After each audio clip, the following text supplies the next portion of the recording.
Hey everybody, I'm Eddie Starr, and this is the College of Rock and Roll Knowledge.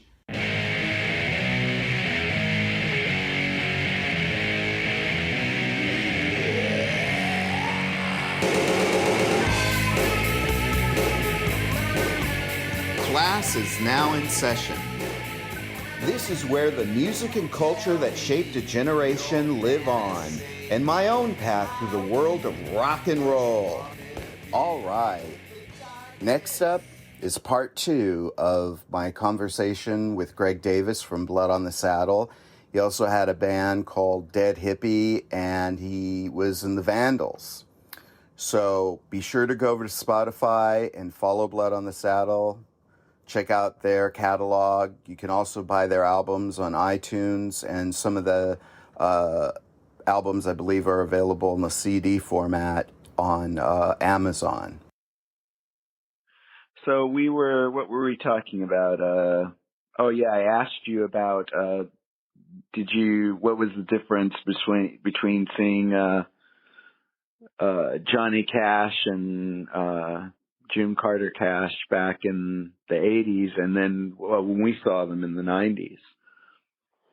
Well, the difference was that in the early 80s, Johnny Cash had a touring country and western act that included his wife and his daughter-in-law, and I think his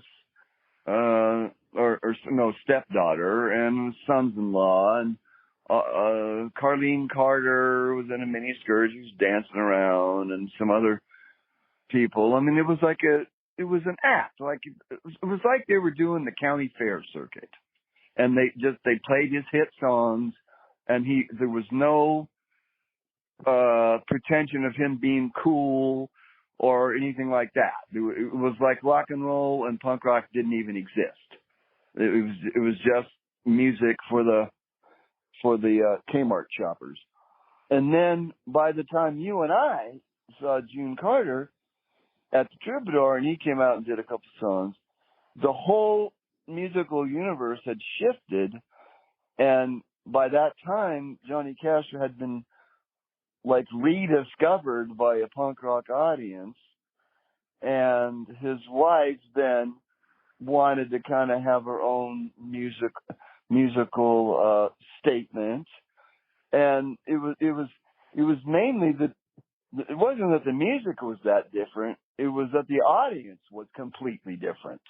The people who Annette and me were the only people that you might call punk rockers. When I saw them at the Anaheim Convention Center in early '82, there wasn't anyone else dressed like us. Nobody.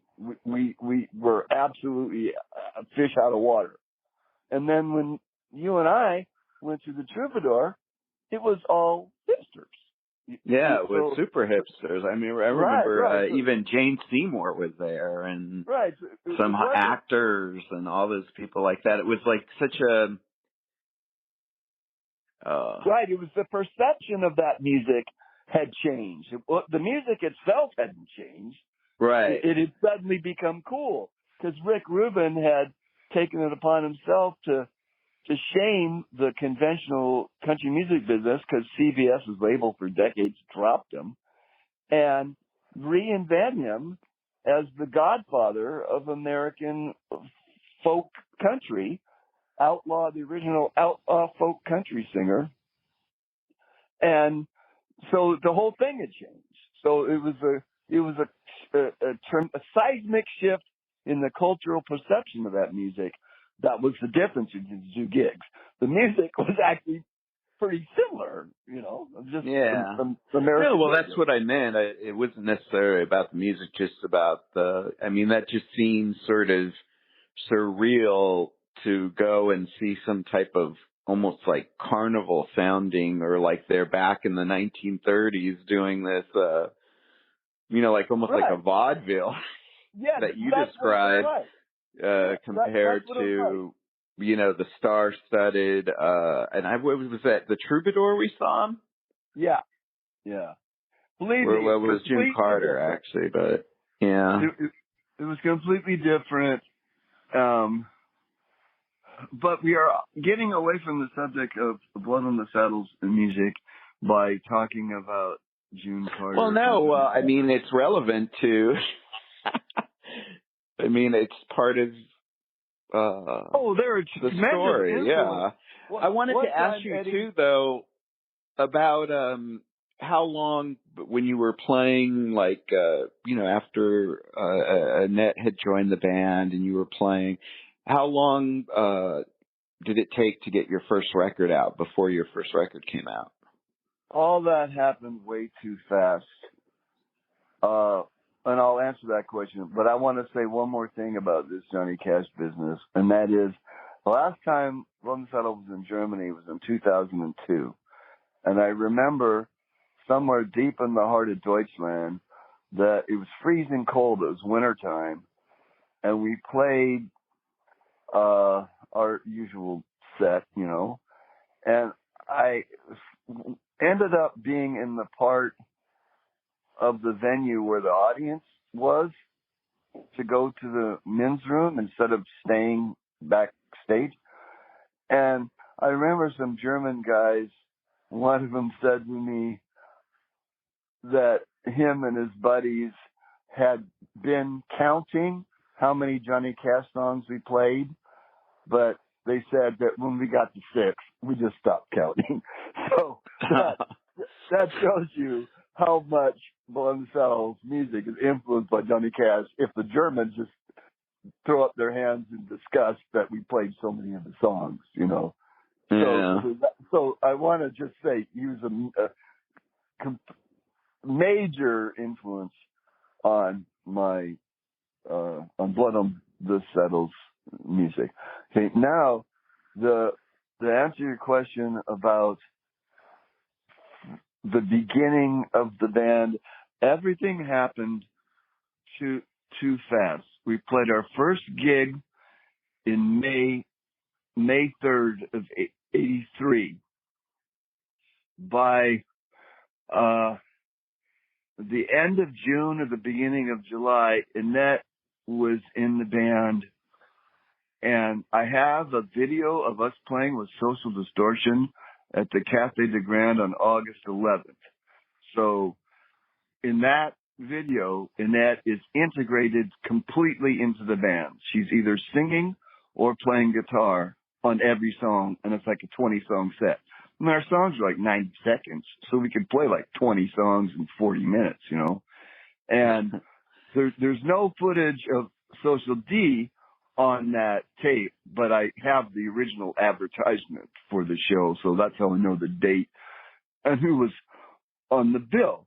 So, meaning that she was actively playing bass in the Bangles as late as June, and by August she was fully integrated into Blood on the Saddle.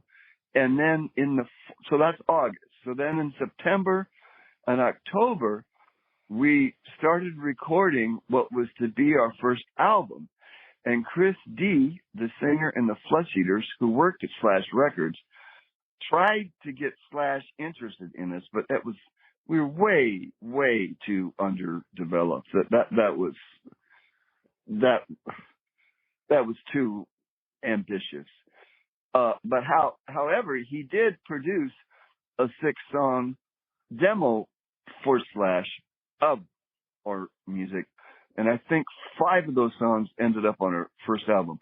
So the answer to your question is, we started playing in May as a trio. By August, we were a quartet. In September and October, we were literally recording a demo for Slash. And I would say, by November, we had finished our first album. And the catalyst for our first album was D. Boone and Mike Watt from the Minutemen, because we used to play on bills with the Minutemen. They said, Greg, you guys should make a record and we'll put it out. And so we did. And then we took acetates of some songs off our first album to Rodney Bingenheimer, who had that radio show, Rodney on the Rock, and he knew Annette because of the Bangles. And he started playing songs off our first album before it was even released. And this obviously helped us get gigs, that we were getting airplay. So that album didn't come out till like March, I think. And we recorded a couple songs for the Hell Comes to Your House Volume 2 compilation. Not the first. The first Hell Comes to Your House record was the cool one. The second one was not so great. And that was the one we were on. And that came out on Enigma in like early '84, and then our first album did. And then that summer we started touring the country. So basically our first gig was early May '83, and by May of '84, a year later, we had an album out, and we were gearing up to start to tour America and Canada. So it all happened way too fast. We weren't, if you look at a band like X, they gigged around town for years before they had a record. Hello? Yeah, I'm here. The answer to your question is it all happened really fast. Too fast. We didn't, and then we made so much, we weren't really prepared to handle it. I had no experience in anything. I had never had managers before. I'd never had a publisher before, or a producer, or a booking agent. All these music business parts of the music business. I didn't know how to deal with all that. I'd never been in a band with a chick singer before, or an upright bass player. I had all this stuff that was just way beyond my experience to deal with under pressure, because we literally had to be on stage all the goddamn time. So you guys I handled it all that well. So you guys had 3 albums come out under with that lineup, right? Correct. Yes. Blood on the Saddle, Poison Love, and then Fresh Blood. Correct. Okay. So when you after Annette left, what went on with the band after that? That's incorrect. There was no Annette leaving. What happened was the band disintegrated, and my relationship with her disintegrated simultaneously. And in basically the spring of '87, it was all falling apart. And if you listen to the Fresh Blood album, which is our last record, which was released after we broke up, on that album, there's 2 songs that I'm playing entirely by myself. It's not a band effort. It's just me. Because otherwise there would have only been 8 songs, which would have been like a EP, So the band was falling apart, and I was trying to make it to at least 10 songs so it would be an LP. And so I went in and did Baptist Church Blues Part 1 and Endless Highway by myself. And Baptist Church Blues Part 1 was a song that never, ever has been played live. I just wrote the song and recorded it in the studio, and the only person that's ever actually heard me perform it was Ethan James, who's no longer among the living. And then Endless Highway was a song that we used to play live in a band arrangement, but I was never satisfied with it. So I just said, hell with it. I'll just do it by myself. And it turned out to be a workable arrangement. So I just want to set the record straight that the band was falling apart. We had done a long tour of Canada in the winter of '86, '87. And in John Doe's book, Annette does mention that we had done this tour in Canada, long drives. It was cold. We were still trying to milk whatever interest Poison Love might have generated. And it didn't go all that well. And the band just kind of fell apart. And I couldn't hold it together. I couldn't hold it together with her, and I couldn't hold it together with Ron and Herman. And so it wasn't like she quit. It wasn't like anybody quit. Nobody ever called me and said I quit. It was nothing like that. It just kind of fell apart on its own. It was like an organic thing. It just kind of, we played some gigs in February. We played a pretty cool gig at the Scream, and we were at the peak of our artistic power. And it was all a waste of time, And what happened was that our managers got that deal with SST, and then I ran into Dukowski at Raji's. That would be Chuck Dukowski from Black Flag, who was part of one of the owners of SST.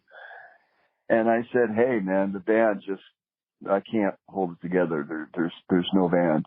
And he said, "It's okay. We like the music, and we'll put the record out anyway." And they did, I always liked Chuck. I love his playing, and I like the guy personally. And anyway, sorry I'm so long-winded about all this. I just wanted No, it's great. So after that, is that about the time you hooked up with the Vandals, or you were doing something with them? Because that didn't come in yet. I had a band called The Drivers, which recorded a bunch of songs, which eventually got released under the name Blood on the Saddle. And that was in 80. I did The Drivers in like 88. And then in 89, I was tour guitar player for the Vandals' first tour of Europe. And it was an incredibly long tour. It was 4 months. And when I came back, then I played with this singer, Candye Kane, who I'd known for years. She's no longer among the living. That was in late 89. And then in 90, I just started recording songs that would end up on a record called More Blood. And then in 91, I started doing Blood on the Saddle again with, whatever drummer or bass player I could get. And by that time, there was no longer really any interest in Blood on the Saddle's music in Los Angeles. That whole cowpunk fad was long dead, So it was, I couldn't always get good musicians. I couldn't really get decent gigs. And, but I still tried to do the band. And I was still, I think, growing artistically.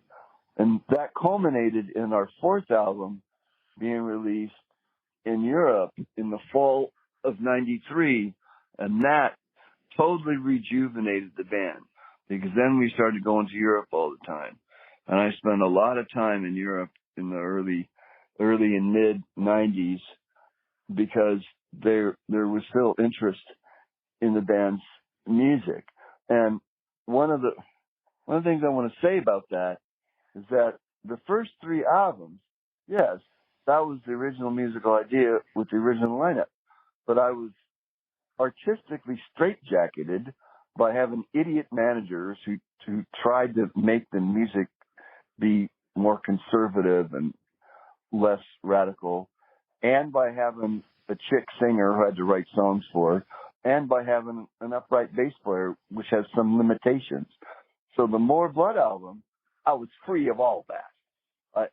The More Blood album, we toured Europe for 7 months just on that album. That's wow. Almost unheard of. That's almost unheard of, to tour for a crummy little band like Blood on the Saddle, that we were able to tour a whole continent for 7 months on one album. I mean, on the band's musical reputation as well, but specifically for that album. And I like that. That, in my opinion, is our best record because it was longer in gestation, and I wasn't handicapped, like I said, by a chick singer, an upright bass player, or idiot managers who interfered with the music. I was free to pursue my musical vision, and by then I was able to attract more skilled players, and it shows. You know, I'm proud of that More Blood album, that it's on digital platform now, and some songs on it people seem to like a little. I mean, I don't know. I'm proud of it. You know, I mean, earlier in this conversation, I went out of my way to give Ron, Herman, and Annette credit, which they deserve. But on the other hand, they held me back. Does that make sense? Yeah, I can see that. But I mean, you could also look at it from the point of view that they got you to a certain point, and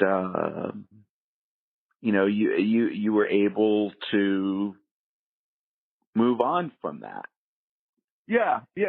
Sometimes things. That's probably more charitable to put it like that. Yeah, Eddie. I mean, I'm not trying to criticize them. I'm just saying, if you've been in bands, you have to make compromises with your bandmates.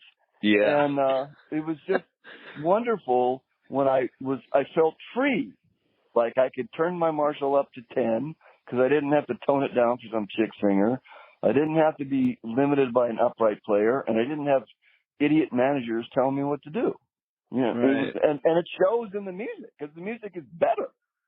You know, so out of all the albums you've done, what do you have a favorite record or a record? The one we're talking about, More Blood. The one? This one? Yeah. Oh yes. More Blood. Yeah, my brother drew some Indians fighting on the front of it, and that's my magnum opus. Wow. So why did you? Now, here's one thing too. Was there some specific reason why you decided to keep the Blood on the Saddle name and use that rather than just saying, okay, that whole part is over, so now I'm going to go under Greg Davis? Well, the reason that's a pertinent question, and I think the answer is I didn't feel like the musical style had changed, and if the personnel had changed, well, so what? Right. So that was my attitude. I was still doing this bluegrass, western, and punk rock mix. So why? I mean,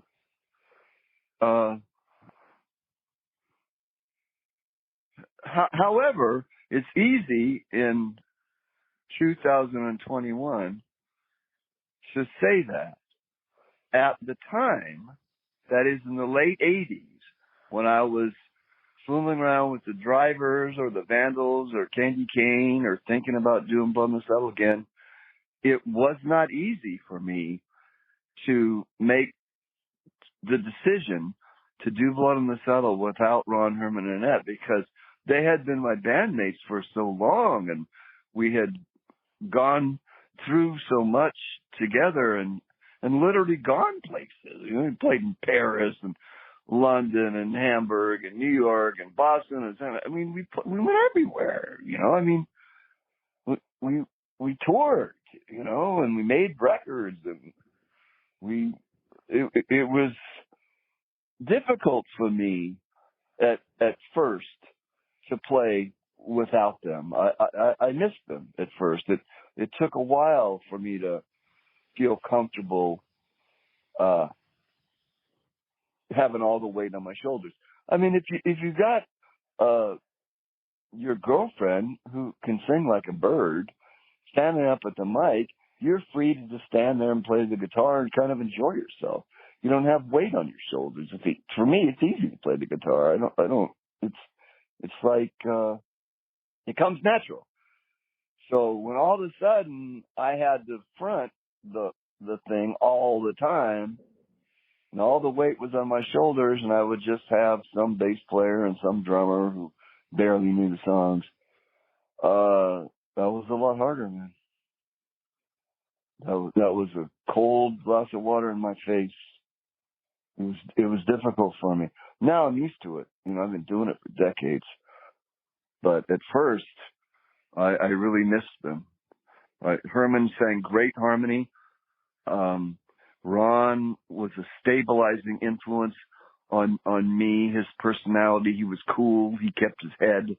He kept cool in stressful situations.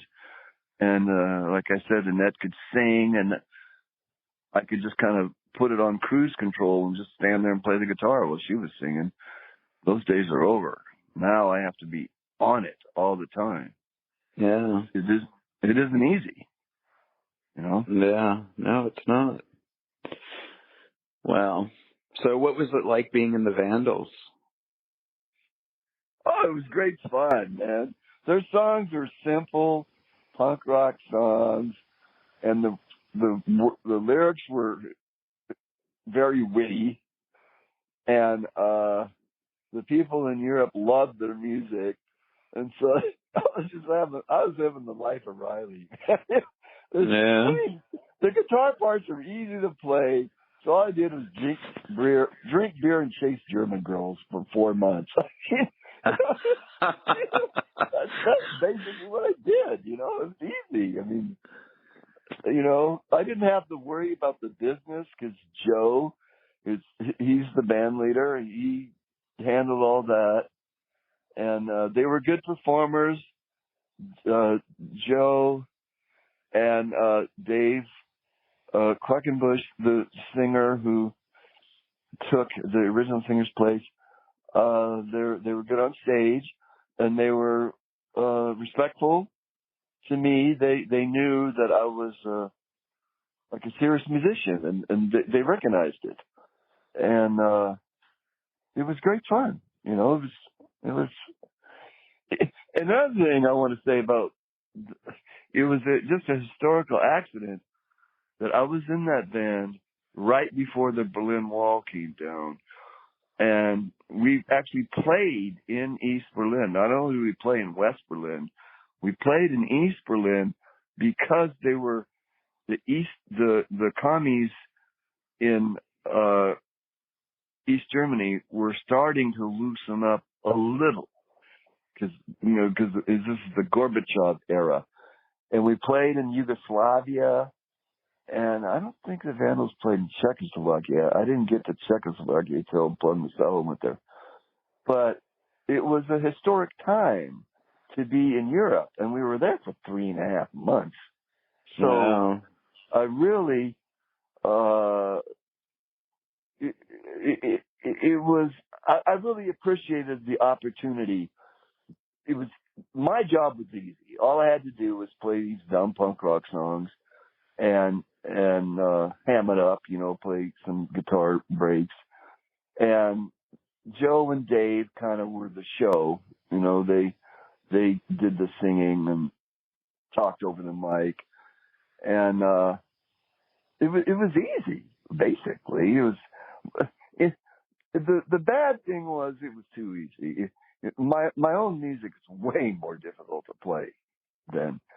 And the drummer they had in the band at the time that I was in the band lacked skill, particularly in comparison to the last drummer I had in the Drivers before him, a guy named David Schollenberger, who later ended up in Agent Orange. Great drummer. God, that guy's good. I suspect he might now also be deceased, but I'm not sure about that. So basically what happened in the Vandals was we played our last gig in Reykjavik in Iceland on a Friday night, spent Saturday flying to New York and then to Los Angeles, and then on Sunday I ended up at the street scene in downtown Los Angeles seeing all these bands, you know, and I was like just off the plane from Iceland, so it was quite the change. And what happened was I bitched about the drummer not being very good, so loud and long, Joe and Dave that when the band got back to Los Angeles, they kicked the drummer out because I was right, because he wasn't very good, and they kicked me out for being such a loudmouth about it. Which I don't blame them. I don't blame them at all. You know, I don't blame them for that. I respect those guys. They're very successful. They're very good at what they do. But by the way, now they have an awesome drummer. They learned from me telling them. I said, man, you can't play with someone like this. You have to have someone skillful, you know. So anyway, my time in that band wasn't very lengthy, but it was very eventful. We did 2 weeks in America on the way to New York, flew from New York to Luxembourg, did 3 months on the continent, and then took the ferry to England, played in Ireland, then flew to Iceland, and played in Iceland, and then, like I said, flew back to the United States. And so it was wonderful. You know, I was like in my late 20s, and to be in a band where my musical ability wasn't really being tested very much was easy. You know, it was fun. I had a great time. You know, that's cool. And so by the time when you got back, was that Blood on the Saddle back in your mind, or how did that all really sort of come together with you sort of moving away from, from the previous lineup and then being in the Vandals and... Well, I can answer that question by saying that while I was there as just a hired guitar player in a famous punk rock band, I realized the impact that the Fresh Blood album on SST had made on the audience in Europe, because the people there told me so. I mean, obviously, Eddie, people recognized me. We played the same venue. Blood on the Saddle had toured there in 86. 89 was only 3 years later. We played the same venues. So literally people would shout at me to do a Blood on the Saddle song while I'm standing there playing guitar in the Vandals. Of course, that wasn't. How did they feel about that? They were stunned. They were shocked. They weren't expecting that. They couldn't believe it. But I didn't encourage any of that. And so I realized that because people would come up to me and talk to me, because in other words, Blood on the Saddle toured Europe in '86 after the first two albums had come out, and then the Fresh Blood album came out, and it did better than either of those. And there was no band, and we didn't go there and tour. So being there in the Vandals, there was some crossover between Vandals audience and the Blood on the Saddle audience. Not all that much, but some. And so they would say, why don't you do Blood on the Saddle and come back here? So when I got back to Hollywood, after being over there with them, then I realized, okay, I've got to finish this More Blood album, and I got to go back to Europe. And it took a couple of years to do it, but I did it. And then I did it and did it and did it. You know, I went there numerous times. And I'm grateful to the people over there, the European, they appreciate Blood on the Saddle's music in a way that Americans just take it for granted, like, oh, yeah, next, you know. They don't look at it like that, which I'm grateful for. That's cool. So what's next for you? I had to take a drink of water. The answer, that is, we're supposed to rehearse this Sunday for the first time since lockdown, and we're rehearsing to make a new record to be called Blood Moon, and getting back to my earlier statement about hoping that I have more of a sense of humor now in my 60s as opposed to in my 20s. There'll be some songs that are more humorous, more storytelling, less feeling sorry for myself songs. And I did too many feeling sorry for myself songs and Blood on the Saddle in the last few decades. It was a real shock to me to lose Annette Zelinskas.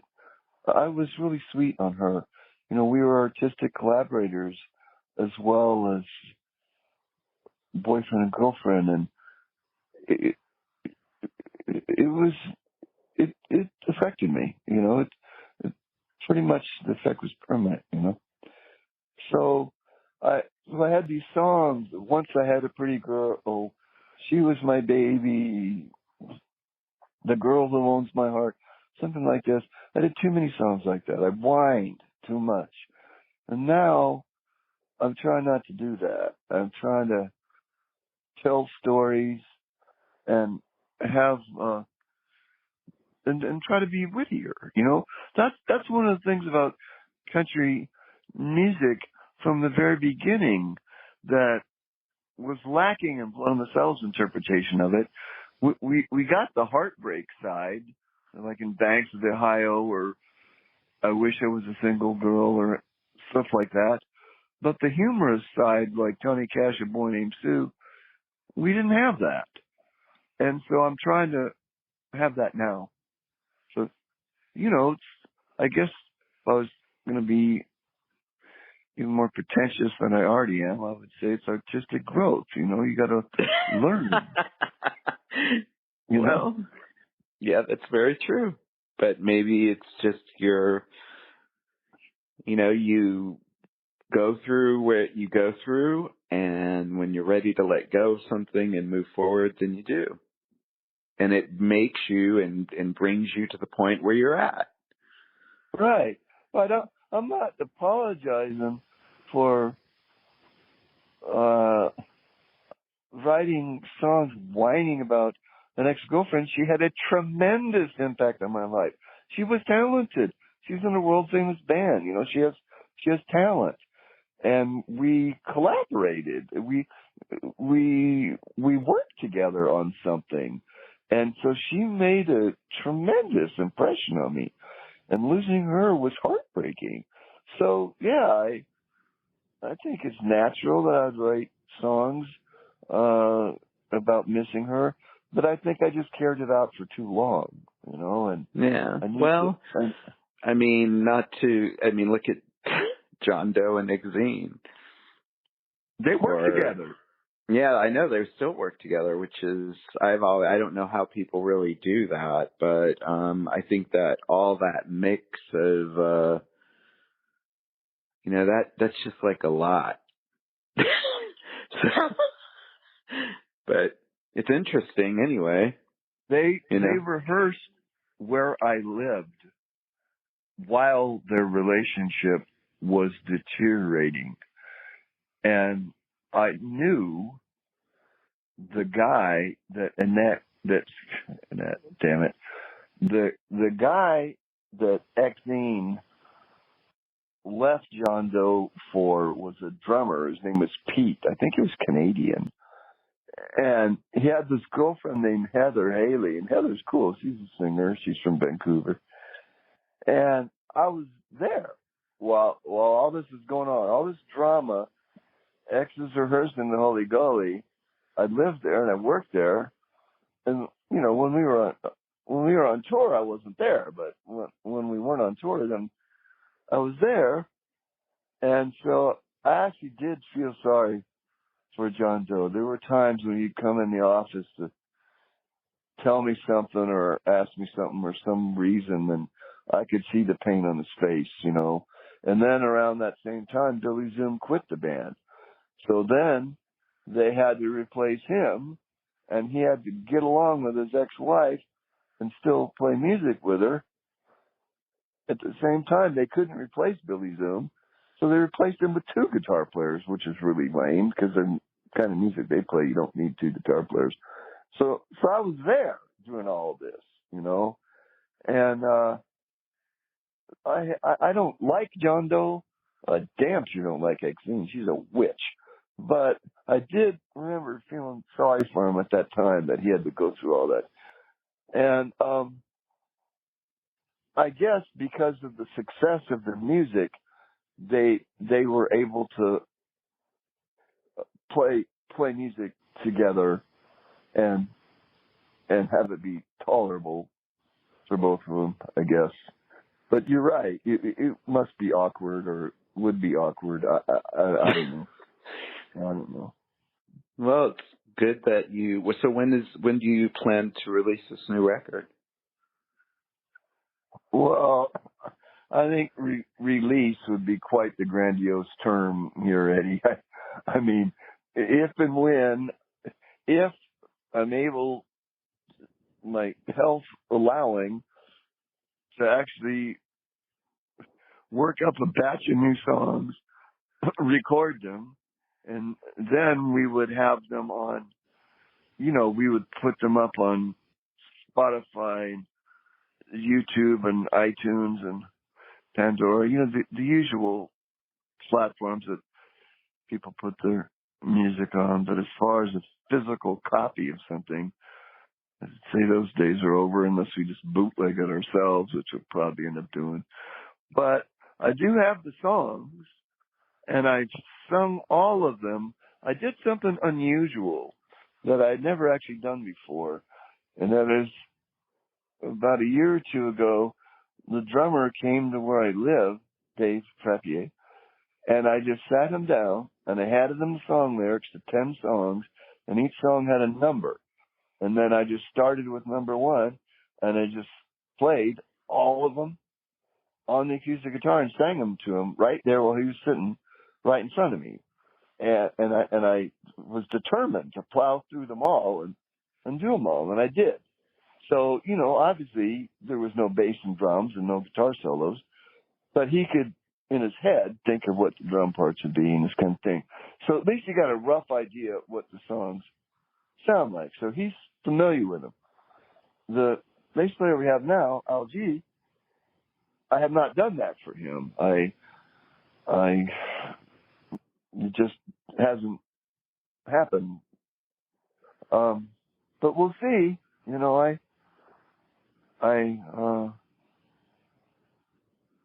I guess I've made a bunch of records, and it must be because I like doing it. I like being in the recording studio and recording a song I wrote to hear how it sounds. And then if you play it for people, then, maybe some people might enjoy it, Yeah. We'll see. We'll see. But I know what I want to call it. I want to call it Blood Moon, and I have an idea for the album cover, and I know what the songs are.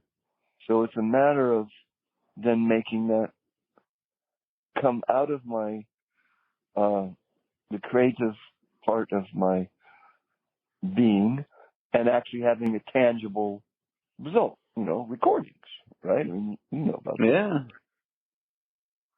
And I think my bandmates, Dave Frappier and Al Garcia, I think that they want to do something. I think they want to play music. The lockdown has just stifled all the musicians in California. You can't play, you can't do anything. It's just awful. So I hope we all get a good feeling about this. Oh, I think so. I think it'll be great. So. And it's great you're still doing it. Well, Eddie, I guess I like to play the guitar. That was what the whole thing was about to begin with, was imitating Eric Clapton when I was 11 years old. And, I guess I still like to play the guitar. Yeah. I guess so. Well, that is one thing I will say, that, and when in the book, the chapter More Fun in the New World that I read, where Annette says that when you put on a guitar, the room changes. and that you changed. And that is a true statement, because I did see you at those, I forget what was that little place in Hollywood you used to play? Bar Deluxe? Yeah, Bar Deluxe. Yeah. I saw quite a few of your shows. Didn't you at least see the Mau Mau's there one time? I think so. Yeah, I like playing. It's Bar hard Deluxe. to remember That a was lot a of rockin' shit. joint. But yeah, I remember that. I remember seeing you guys there, and also too, I remember when Andy Tomlinson, she was over. Remember from SST? She was over, and you guys were in my living room, and you sang "The Long Black Veil," or what's that woman's name again? Andy. She calls herself Andy. She was Beth Tomlinson from SST. She worked at SST? Yeah. Oh, I didn't remember that. I remember one time being in your apartment, sitting around your kitchen table, taking some folk and country tunes with this gal singer, and she was very nice. And yeah, that was Beth. That was Andy Tomlinson. Right. Well, it was an enjoyable evening, and then I remember that she came and saw Blue Minnesota play Bar Deluxe, and then afterwards she was horrified because she said the music that we played sitting around Eddie's kitchen table bears very little resemblance to what you actually do when you get up there and rock out, Yeah, I don't really remember all that part, but I just remember the living room. I don't remember being there at that with her at the Bar Deluxe, but I do remember. I can't say for sure that you were there the night that she was. Yeah. I mean, it's likely that you're both at the same gig, but I can't say for a fact. But I just remember that after that night around your kitchen table, that she saw us play Bar Deluxe, and then had some very harsh criticism of me about it, because it was so different. She said, I was led to believe by what we were singing that it would be more like that when you actually played live, and I had no idea it was going to be. Well, that's really weird because, she worked for SST, and she worked with Soundgarden. She, brokered their deal from SST to A&M or something like that, and, I don't know all the bands that she worked with, but I know that she was in the industry part, and then she was in some Austin band called the Jubilettes. And I just remember her giving me grief. That's all. Well, you were always great. You had a great band, and it's great that Dave has he been playing with you since? How long has he been back with you, or has he been playing with you since the late 90s? The answer to that is Dave took a decade off from playing music, and I took half a decade off, and those coincided. But then that leaves 5 years where I was doing the band with other drummers. But oh, wow. that all. Dave got married, had a child, bought a house, has an intense work schedule, and so he was out of the picture for a long time. But there was no falling out between us. There was no ill will. It was just he was just doing something else. And eventually, I think he, at least if I can put words in his mouth, he said, I don't want my life to be just going to work and coming home to my wife and daughter. I need to play music. And so then when he got to that point in his outlook, then we started playing again. And we always got along. I mean, for some reason, oftentimes with bass players, I don't have Well, bass players are always a problem. I mean, if there's ever a problem, it's always a bass player. At least that's my experience. That's mine as well. We always went through bass players like toilet rolls. Right. I think part of that might be because playing the guitar and playing the drums are separate enterprises, whereas playing the bass and playing guitar are similar. And so there's tension. Like Dave can do things I just can't do. So there's nothing for us to argue about. And he can't do what I can do. So there's nothing to argue about. So I think that might have something to do with it. But anyway, I want to say, it's nice of you to ask about Dave, and Dave's doing good. Well, tell him I said hello. I will. I will. I think he's itching to play again, and I think he took a long time off from playing music, and he finally said, I've got to play music. I can't just work and go home. I can't. I gotta do something for me, because he has to work to support his wife and kid. And then the bass player, Al, was in the band before. He was in the band years ago. In fact, he went on tour with us to Canada. And he's a longtime friend of the family, and he's a great player. And Dave and him seem to get along and to enjoy each other's playing. And they both have got years of experience of dealing with me, so they have a sense of humor about dealing with me. And I think, if I can speak for them, I think that's, in other words, I'm not going to do anything stupid that I haven't done before. They know me, and so I think it's workable. I think so. We'll see this Sunday. I hope so.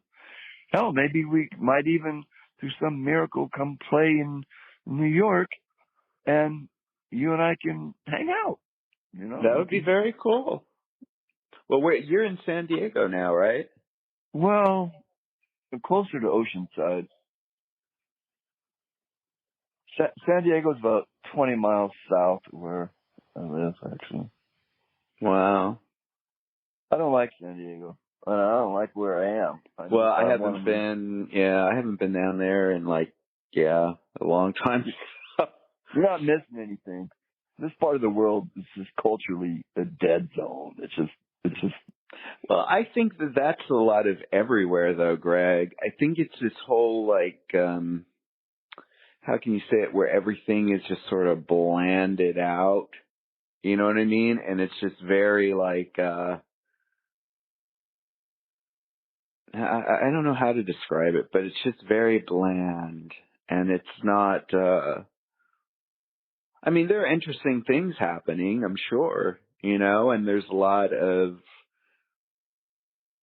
somewhere something cool is happening, but one of the things that people are aware of it, and so I'm out of the loop, Yeah, I know. Well, I am too. I've been listening to a lot of the Britpop from the 90s lately. I've been going back and listening to stuff like that outside of my usual stuff that I always listen to, but there is cool stuff happening somewhere, but I really was going to say I really relate to that whole, in that chapter where she talks about Los Angeles and how boring, how it was outside of Los Angeles, it was sort of boring or whatever, Right. And so the whole idea, it's sort of I grew up not in the valley, but in, I guess sort of southwest, I guess Cerritos, it's near Long Beach and all that. And, it was always that way. Everything was sort of just boring, or high school was just a dress rehearsal to go up to Hollywood, So what were you going to do in school or whatever? But I really related to that. But I think some stuff, everything goes in cycles. And I think that when you realize that, then you just look at, okay, there's a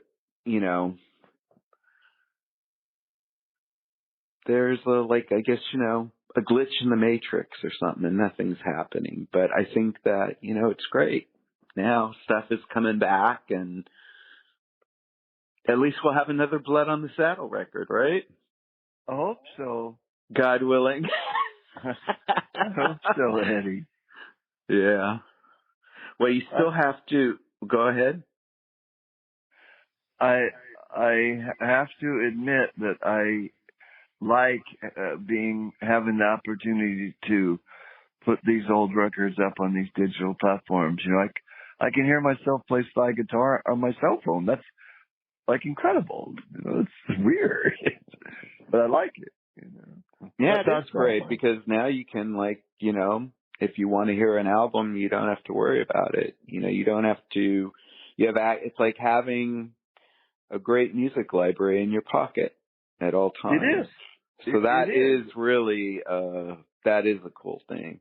Although I still buy albums and I still make sure to do to buy a copy of it because you never know if someone decides to pull off something off streaming, then you don't have access to it anymore. So right. Well, I'm a firm believer still in buying physical media because that point, if they pull it off there, then you can't watch it anymore unless you have a copy of it. So I try to make sure I have a copy of everything that I really like and buy it. Cool. And that's the argument. So when someone tells you how they don't need physical media anymore and it's only about streaming, just ask them, well, hey, what are you going to do if they decide to pull it off the streaming platform for a while or something like that? Then you don't have it and it's out of print. It's like I was talking to some guy the other week ago and it was funny. And I said, do you know what out of print means? And he didn't know what out of print meant. So I sort of lost it in a way, I was like, what? You don't know? And so I had to say, so I felt sort of ridiculous in a way because there I am on the Upper West Side going, well, this is what happens. It used to be when a record was put out and then, the record company wouldn't make it anymore. And so that you would have to go around the record stores and look for it. So he laughed about it. He said, you're out of print, Eddie. I was like, smart ass. That's actually kind of witty. Yeah, it was funny. I mean, it was a joke at your expense, but yeah, that's got a point, well, I just thought, yeah, I know, but I mean, it's just, how can I put it? I guess it's sort of that whole vibe. You know what I mean? It's not just, it's music. It's, but it's also the idea of all this stuff. You know what I mean? I remember going to a record store and all the music that I liked, I had to go look for. You know what I mean? I had to go look for Iggy Pop's Lust for Life. I had to go and, all that shit was out of print. And so I had to really put an effort into going to record conventions and all this stuff. And every record I found, I just treasured. And it was it was almost like a religious experience. I understand. You know what I mean? And so I think think searching for music, Eddie. Yeah, you're preaching to the choir. Oh, I know that. I just get into these tirades and all this stuff. But I think that, so anyway, I guess to make my point, that's why I love physical music as well. I don't know what I was talking about. I understand. Yeah. So anyway, Greg, you have a couple of assignments, remember? You have to do the playlist. You have to just send me the songs. Just send me the song titles when you can, and we'll get that out. And is there anywhere that people can find all your music on on the streaming platforms, right? Yes. There's currently 8 Blood on the Saddle and 1 Greg Davis solo album on YouTube, Pandora, iTunes, Spotify, except the solo album is not on iTunes because they got mad at something the agent did. He broke some rule that we didn't know existed, and so they are naturally punishing us. So that solo album is only on Pandora, Spotify, YouTube.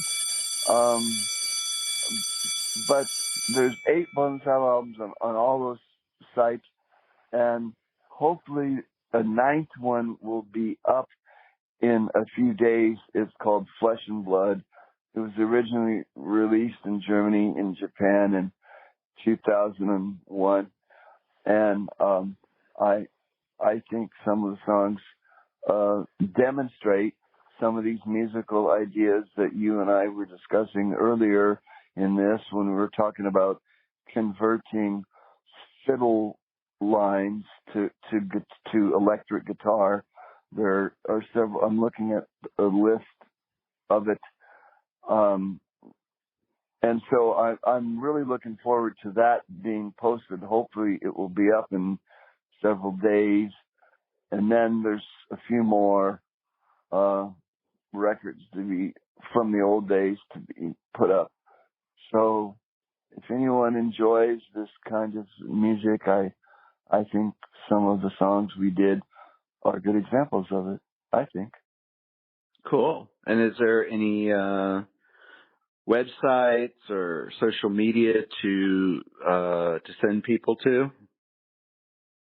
Well, Blood in the Saddle has a Facebook page. It isn't really very developed. I'm not good with technology. But you do have a Facebook page, so someone could go there, right? Yeah. Cool. There's then we'll put that stuff in the. Yes, I have a Facebook page. Greg Davis. The band has a Facebook page. Blood in the Saddle. There's a site, posts on Blood in the Saddle, where people put up old photos and old flyers and whatnot. We should have an official website, but I just don't have the technological skill to do it. I'm not motivated. But anyway, yeah, if anyone's interested in this music, it's up on these digital platforms, and I hope anyone listening enjoys it, I'm sure they will. Thanks. Well, thanks, Greg. I really appreciate it. Okay, well, it was fun talking to you, Eddie. I hope I answered your questions. Yeah, you did. And hopefully you educated a whole generation of people. Who knows where this can go? I don't know. It was probably pretty boring. Oh, gosh, Greg. I did try. I think it's pretty exciting, man.